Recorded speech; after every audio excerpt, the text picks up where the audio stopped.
Hey, so my name is Alan Wingsgard, and my presentation this week is on CSS Cascade and Inheritance.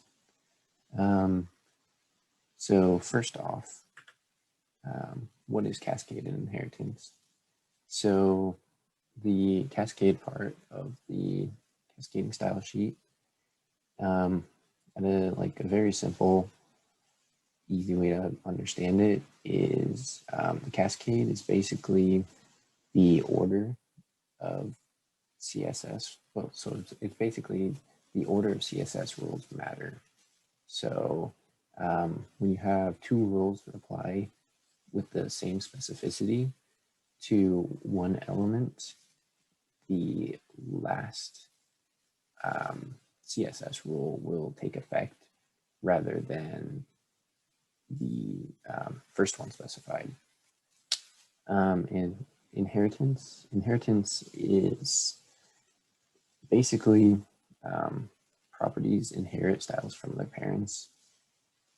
So yeah.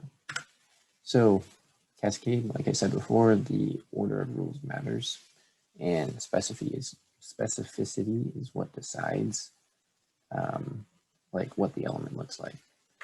So I actually have some examples here. So if we go like this. So I just have a basic page here.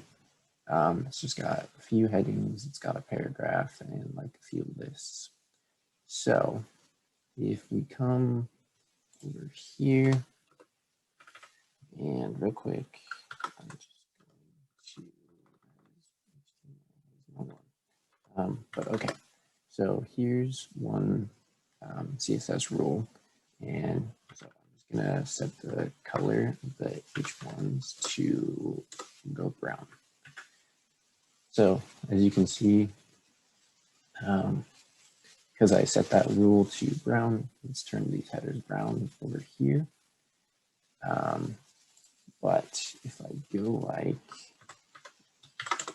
if I do another H1 rule and then set it to, set the color to blue, dark blue instead, it changes to dark blue. And that's because of the cascade. Since this rule was specified last, it takes over the first one that was specified. But so if you come in here, I have the second heading as a class of other heading. So if instead of that you go with other,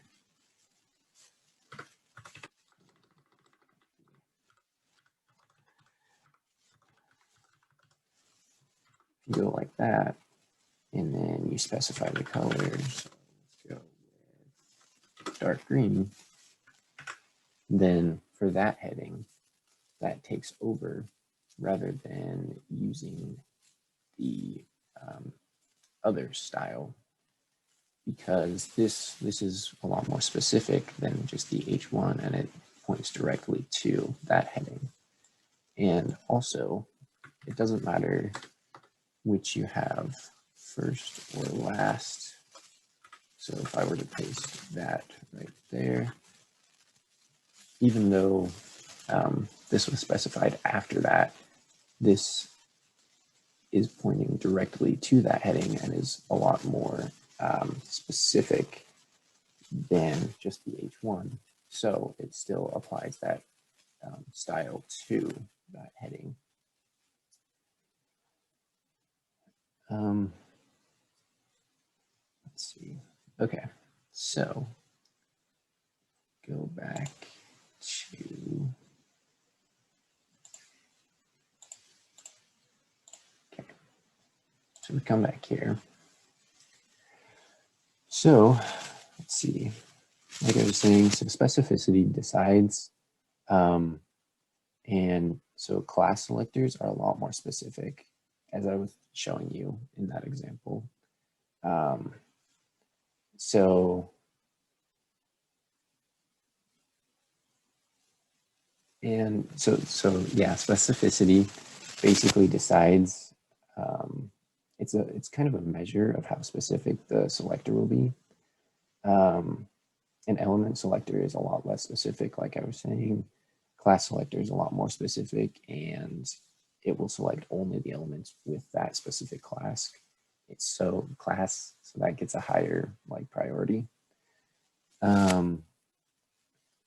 So now if we move on to inheritance.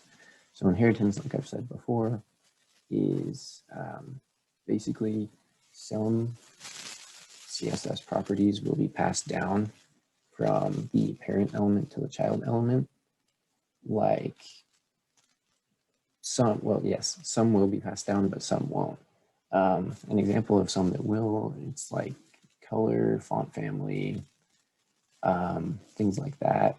But there are elements or styles that will not be passed down. And that would be something like the border, the padding, or the margin. So I will show you that.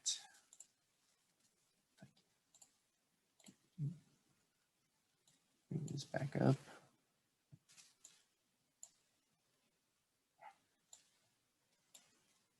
This is rude. Okay, whatever. Anyways, so right here, if I uncomment that and save that.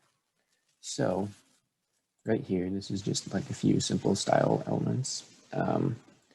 So this is just kind of changing the color of this. Okay, so actually here, I'll show you this. So right here we have an unordered list. Its class is main, and then there's also another unordered list down here with the class of special. So right here, so on the main list, the color is set to purple. And let's see, so it goes down to right before the class, or not the class, it's inherited up until this other list right here.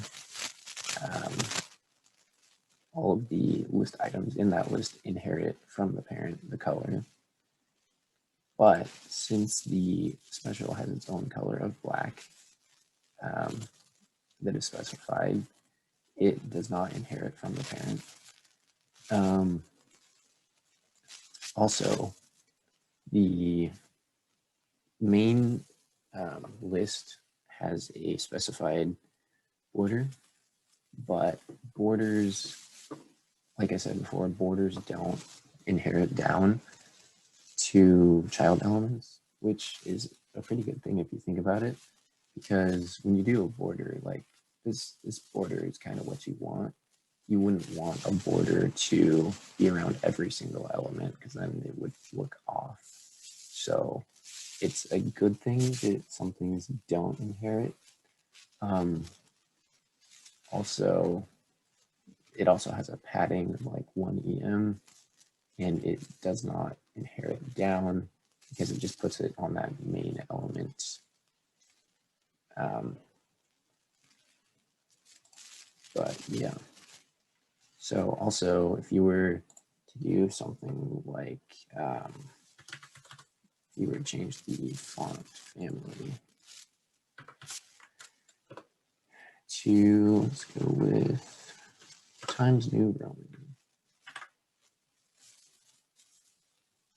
And then if you come over here, inspect that, you go to here, you can see that it does inherit the font family. It does inherit the font family from the original unordered list, the main class selector, even though it has its own class selector, but that's just because this one does not have its own font family. So if I were to set the font family of this one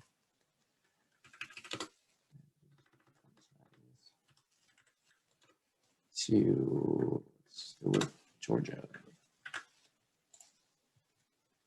So you can see right here that it actually crossed that out. And now instead it is using the Georgia font family. And that's because it's specified and it does not inherit. That's the end of the presentation. Hopefully you found some of this helpful.